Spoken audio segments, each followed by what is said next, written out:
حضرت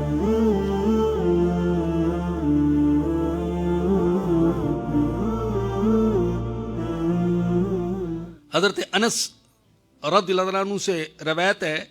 کہ رسول اللہ صلی اللہ علیہ وسلم نے فرمایا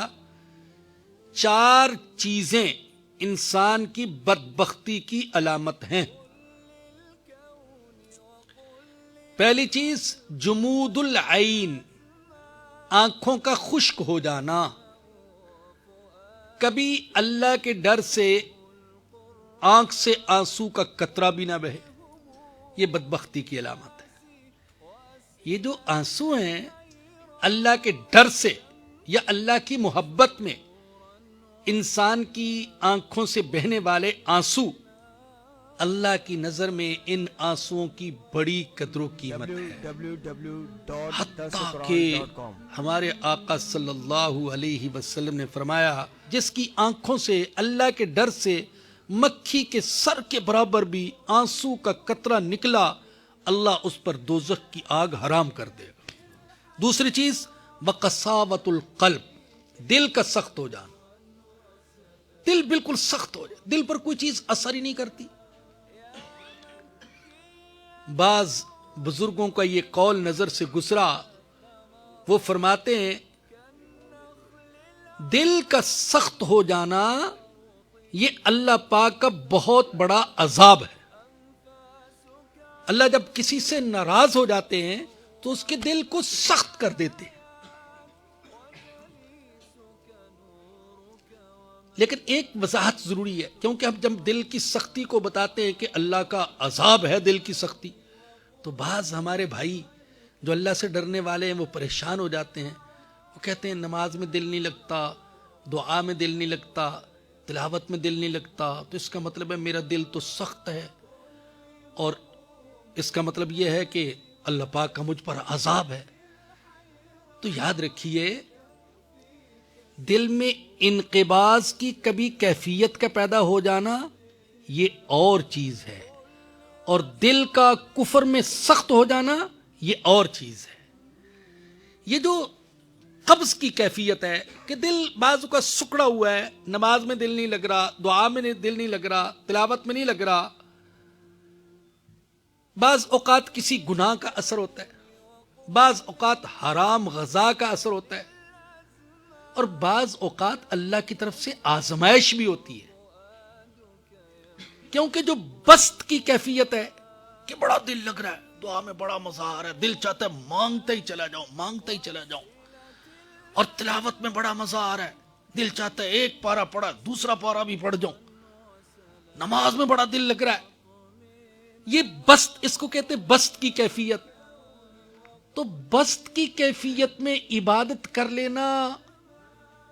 یہ اتنا بڑا کمال نہیں ہے، اصل تو یہ ہے کہ قبض کی کیفیت میں بھی عبادت کرے، دل نہیں لگ رہا پھر بھی پڑھ رہا ہے، دل نہیں لگ رہا پھر بھی مانگ رہا ہے، ہاتھ اٹھا دیے بس اللہ تیرا حکم ہے، ہاتھ اٹھاؤ مانگو، میں مانگ رہا ہوں۔ اب دل کو لگانا نہ لگانا یہ میرا کام تو نہیں ہے، یہ تو تیرا کام ہے، دل پر میرا اختیار نہیں، آپ کا اختیار نہیں، اللہ کے نبی کا اختیار نہیں۔ اللہ کے نبی نے اللہ سے دعا کرتے ہوئے کہا اللہ میں وہ کچھ کر سکتا ہوں جو میرے اختیار میں ہے، وہ نہیں کر سکتا جو میرے اختیار میں نہیں ہے، اور وہ کیا چیز تھی؟ دل۔ اور تیسری چیز طول عمل، بدبختی کی علامت، لمبی امیدیں، لمبے منصوبے، لمبے پروگرام، یعنی ایسے پروگرام بنا رہا ہے کہ لگتا ہے کہ اس نے تو دنیا سے جانا ہی نہیں ہے، ارے 70 سال کا بوڑھا ہو گیا اور اب بھی بیٹھا، آخرت کی نہیں سوچتا، دنیا ہی کی کیلکولیٹر لے کر بیٹھا ہوا ہے، 2 کروڑ ہو گئے، اگلے سال 4 کروڑ ہو جائیں گے، اب 6 کروڑ ہو جائیں گے، تو ایسے ایسے لمبے منصوبے پروگرام بیٹھے بنا رہے، آخرت کی فکر ہی نہیں۔ تو یہ طول عمل، یہ بدبختی کی علامت ہے، لمبے منصوبے۔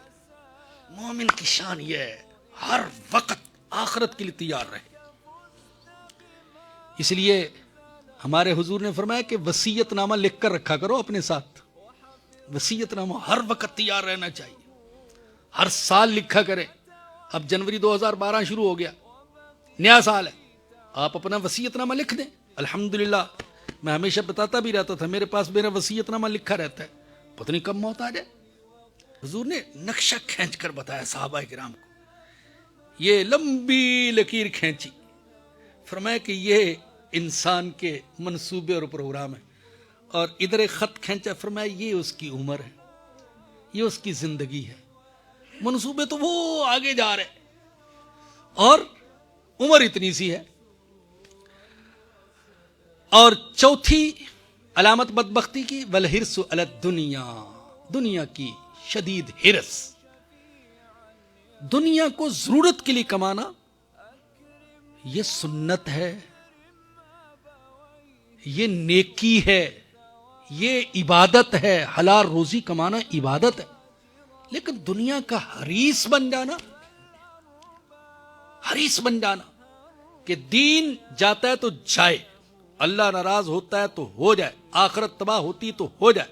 لیکن دنیا ہاتھ سے نہ جائے، تو ایسا حریص بن جانا یہ بدبختی کی علامت ہے۔